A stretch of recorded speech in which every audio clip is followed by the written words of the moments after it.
I don't believe in soulmates. I don't believe that you have a twin flame. I don't believe that true love, at least in that sense, exists. But I think there's something better than that. I think true love, or at least the soulmates that everybody wants, are really just the people that we can come and learn to love. To me, that is stronger than the universe saying, hey, me and you are meant to be, let's be together. You know what I'm saying? Because I feel like there's a fine line between desire and love. Usually lust takes over those aspects that love is meant to fill, right? Let me talk a little bit more about lust. Lust can not only be in a sense of just a sexual way, but also in an infatuation with who they are as an individual.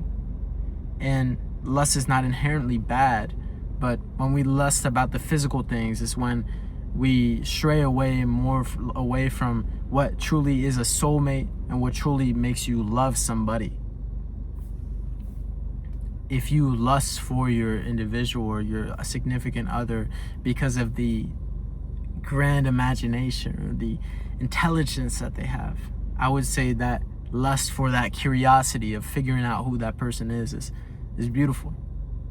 And I feel like that's what starts to shift the paradigm from a soulmate into real love itself.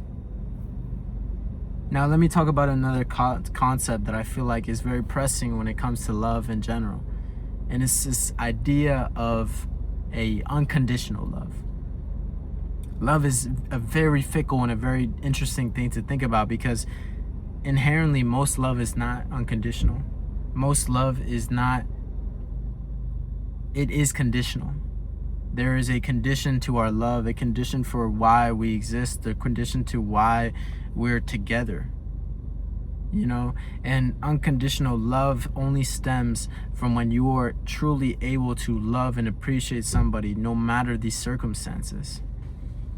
Is that possible for the average individual? No, it's not, because it takes a amount of empathy, it takes an amount of emotional intelligence to even be able to think and prosper a relationship that is solely unconditional. No matter what, I will love you because I choose to. That to me is more beautiful. It's more important than a conditional soulmate type of love, where it is the universe, or it is such a big coincidence that we are in the same place that makes us meant to be. But what is meant to be? I'm meant to be with you if you're here with me right now, but does that mean that I'll love you tomorrow if you're not here? Who knows? Who am I to say? All I can hope is that I love and I care for you as much as you do, as much as you care for me. I mean, so yeah, I don't believe in the soulmates, but like I said before, I believe in something better, and it's just love itself, or at least an unconditional love. And if you can reach that, to love fully and freely, then I think you'll be in a pretty good place. It's like, imagine a bee and a butterfly, to give an example of conditional love. The bee only loves the butterfly, or it comes to the butterfly because it needs something from it.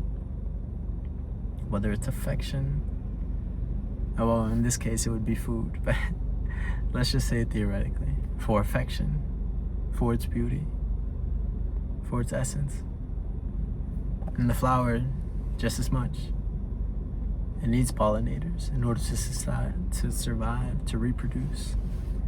And that relationship is conditional. But what if one day their love became unconditional, and they would stay by each other no matter what, even if they weren't needed for each other?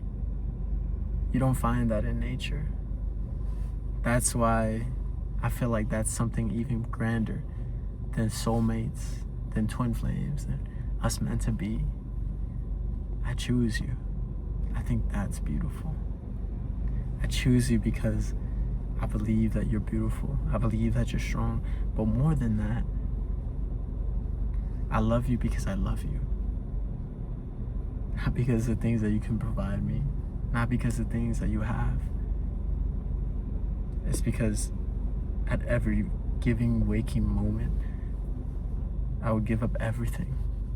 I would give up anything to be with you, to help you. Is that possible? I don't know. But I'd like to hope that one day I might see a glimpse of that. But to not get lost and get wrapped up into obsession. Obsession is the biggest barrier between unconditional love and becoming possessive over love.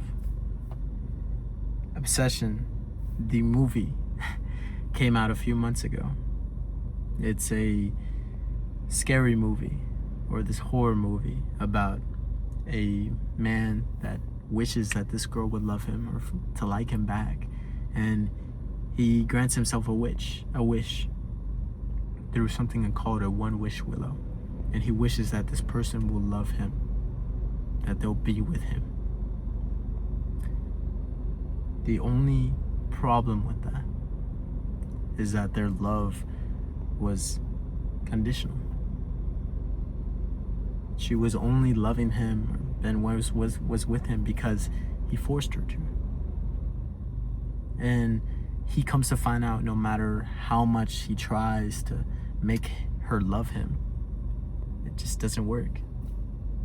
And that's the scary thing about love, and why most people will never reach that unconditional, point. Because we're scared. We're scared to love. We're scared to open ourselves. We're scared to allow ourselves to be hurt.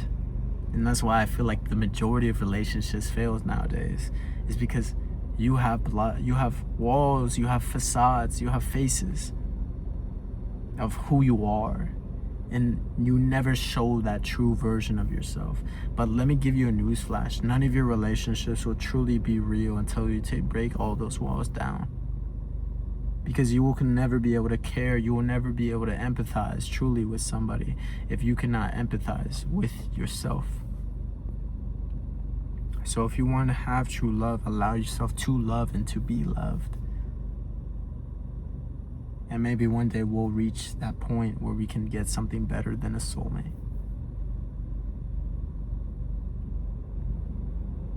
Maybe my logic is flawed. I'm not an expert. I'm just a philosopher. I'm just a speaker. All my hope is to shed some light, give you my experiences and my understanding of life. And whether you agree with it or not is up to you. Because everything is perspective. I will never live the life that you're currently living, because I'm not you. And you're not me. So let's learn to love those things that make us different. Anyways, I'll catch you. I appreciate it.